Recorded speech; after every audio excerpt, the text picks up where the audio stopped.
Good morning. Class 6 and 7 subject Hindi grammar. Topic है भाषा, लिपि और व्याकरण। भाषा वह माध्यम है जिसके द्वारा हम बोलकर या लिखकर अपनी बात प्रकट कर सकते हैं तथा सुनकर और पढ़कर दूसरे की बात को समझ सकते हैं। मतलब हम या तो बोल करके या फिर लिख करके अपनी बात को दूसरों को समझाते हैं या फिर दूसरों की बातों को सुनकर या पढ़ करके समझते हैं। मतलब अगर हमें अपने भावों या अपने विचारों को किसी दूसरे व्यक्ति तक पहुंचाना होता है तो हम भाषा को माध्यम बनाते हैं और भाषा के द्वारा ही हम अपनी बात या अपने विचारों को दूसरों तक पहुंचाते हैं।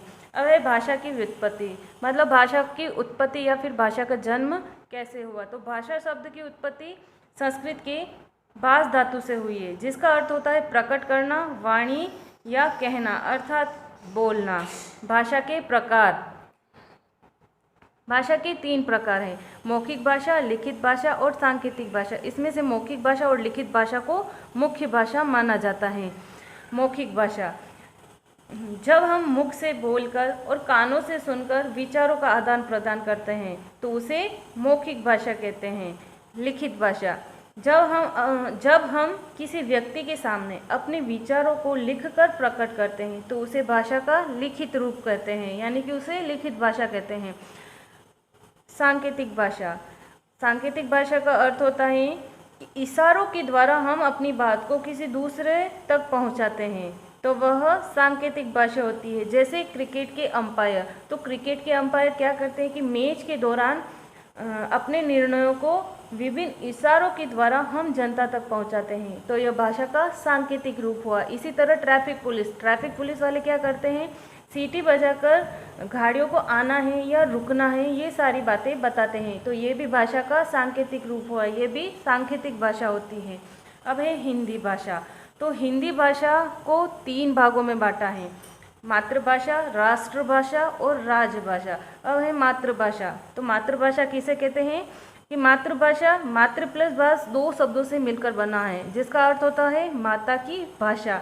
जब बच्चा जन्म लेता है तो वह अपने घर में या अपने परिवार में रहकर अपनी माता के द्वारा जो पहली भाषा सीखता है, यानी कि जो पहली भाषा प्रकट करता है, तो उसे ही मातृभाषा कहते हैं। राष्ट्रभाषा, राष्ट्रभाषा किसे कहते हैं, किसी एक देश के अधिकांश लोग किसी एक भाषा को बोलते हैं तो वह राष्ट्रभाषा के अंतर्गत आती है।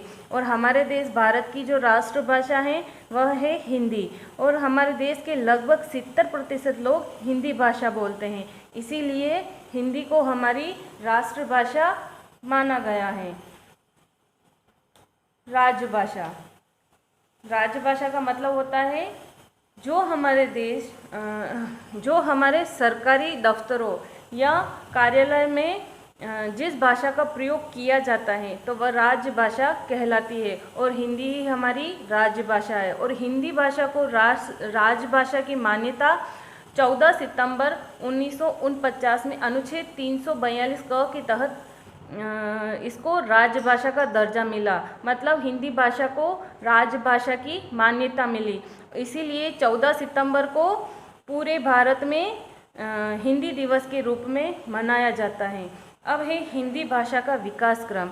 तो हिंदी भाषा की जो जननी है, हिंदी भाषा की जो माता है वह है संस्कृत। तो सबसे पहले संस्कृत, फिर पाली भाषा, फिर प्राकृत भाषा, फिर अपभ्रंश भाषा, फिर सौरसेनी भाषा, फिर मागधी भाषा, फिर आई प्रारंभिक भाषा, फिर हिंदी जो आधुनिक हिंदी है, जो प्रेजेंट में हम काम में लेते हैं या हम बोलते हैं, वह है हिंदी।